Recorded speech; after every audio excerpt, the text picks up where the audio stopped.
Capítulo 4. La marea Lamas. Cuando llegué a Cruden era noche profunda.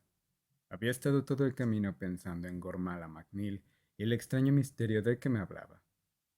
Cuanto más pensaba sobre ello, más confusa me sentía. Lo más extraño para mí era que comprendía parte de ese misterio. Por ejemplo, me sentía imperfectamente próximo a la vidente en cuanto a cuál iba a ser la consecuencia de la visión respecto a Lachlan MacLeod. Sabía, por supuesto, por lo que me había dicho en la primera conversación, que en él reconocía, según su poder como vidente, a un hombre señalado por una muerte cercana.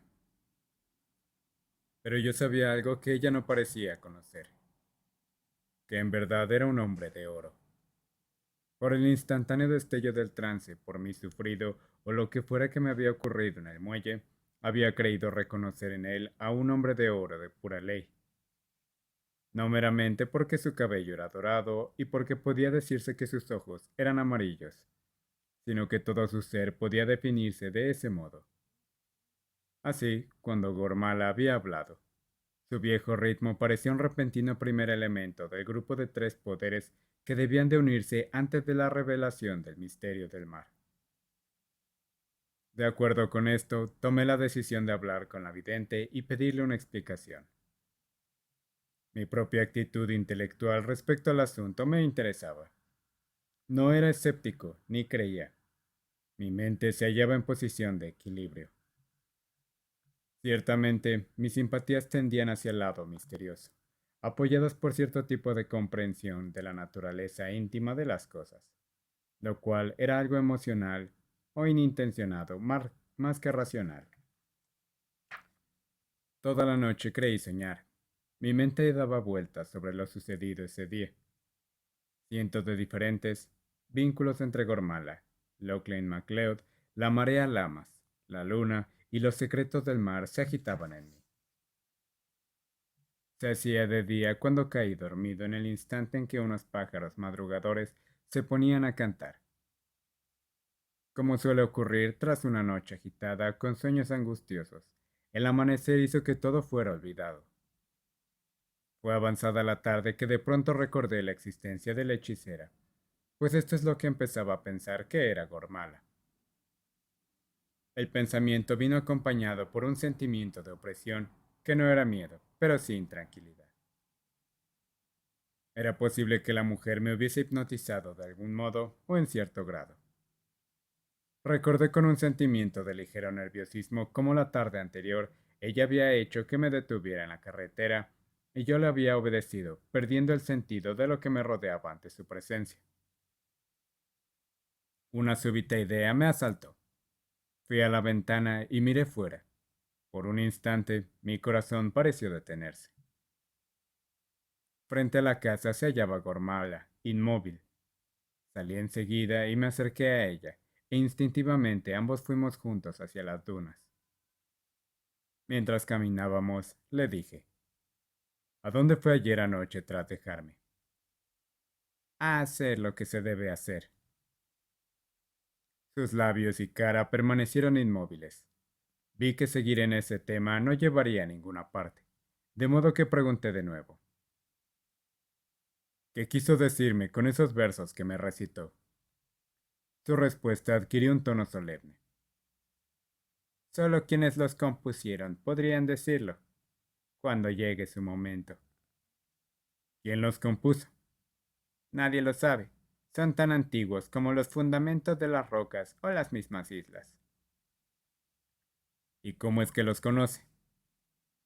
Hubo un matiz de orgullo en su respuesta, un matiz como de príncipe hablando de sus ancestros.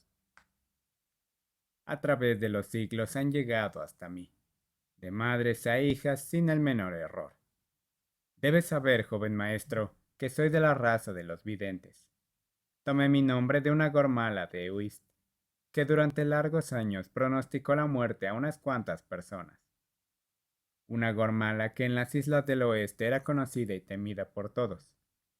Esa gormala, cuya madre, abuela, bisabuela y demás ancestros desde la lejanía de los tiempos, al deslizarse las barcas hacia el crepúsculo en el mar y no regresar, Se han apropiado del destino de hombres y mujeres y han regido los misterios del mar. Como era evidente que Gormala debía tener en su cabeza cierto conocimiento de las profecías, hechizos o lo que fuese, le pregunté de nuevo. Pero usted debe comprender algo de su sentido. ¿O es que no le da importancia? No sé nada. Solo sé que veo y penetro hasta el alma de eso que veo. Entonces, ¿por qué me advirtió que se acercaba la marea Lamas? La mujer sonrió siniestramente cuando respondió. ¿No has oído lo que se dice sobre la marea Lamas? ¿Qué es el poder que rige el maleficio?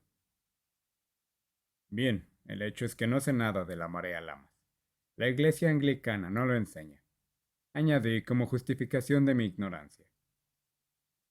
Gormala fue lo bastante hábil para aprovecharse de mi inexperiencia y dirigió la conversación hacia donde ella deseaba. ¿Acaso no viste a Lachlan MacLeod menguar y luego volver a crecer? Sí, de pronto me pareció que era una diminuta imagen de sí mismo vista contra una extensión de grano en sazón. En ese instante se me ocurrió que no le había dicho todavía a nadie lo que había visto. Como es que ella lo sabía, pues me enojé y se lo pregunté. Ella respondió con sorna. ¿Preguntas cómo lo sé? ¿Yo? ¿Vidente de la raza de los videntes? Es mi capacidad de visión tan pobre que no puedo leer los pensamientos de quienes veo en esas premoniciones. ¿Acaso no iba a adivinar en tu mirada lo que pensabas? Pero dime, ¿por qué mirabas hacia abajo con aire asombrado, como si alguien yaciera en el suelo? Muy alterado, le contesté en una especie de estupor. Vi a Lachlan MacLeod muerto sobre una roca y cubierto por la marea. Sobre el agua se distinguía el rastro ondulado de la luna dorada. Casi gritó y eso hizo que me calmara mientras la miraba. Muy alterada, la mujer se irguió con altivez y, con imperioso y exultante gesto y un brillante casi inhumano en sus ojos, dijo: Muerto lo vi entre la espuma y la marea alta, y dorado, siempre dorado aparecía en la visión de este poderoso vidente. Grano dorado, luna dorada y mar dorado. ¡Ay! Y lo veo ahora, con la luna dorada, con su cabello dorado y su vida dorada. Luego, volviéndose hacia mí, me dijo con orgullo: ¿No te advertí que la marea Lamas estaba cercana? Pregunta a quienes valoran los días y meses lo que Lama significa para los que tienen fe. Observa quiénes son, y observa la aparición de la luna y la consecuente crecida de la marea. Sin decir más, se dio la vuelta y me dejó solo. Regresé al hotel enseguida, determinado a informarme sobre la marea Lamas, sus características y las creencias y tradiciones al respecto. También quería saber las horas de las mareas y el tamaño de la luna en la marea Lamas. Sin duda, podría haber averiguado todo ello de haber interrogado a alguno de los religiosos de Cruden, pero no era recomendable hacer público el misterio que me intrigaba. Mi sentido del humor me hacía temer el ridículo, aparte de que tenía cierta repugnancia a hacer partícipe del tema a alguien que podía no tomárselo en serio. Más tarde sabría que el asunto formaría parte íntima de la estructura de mi existencia.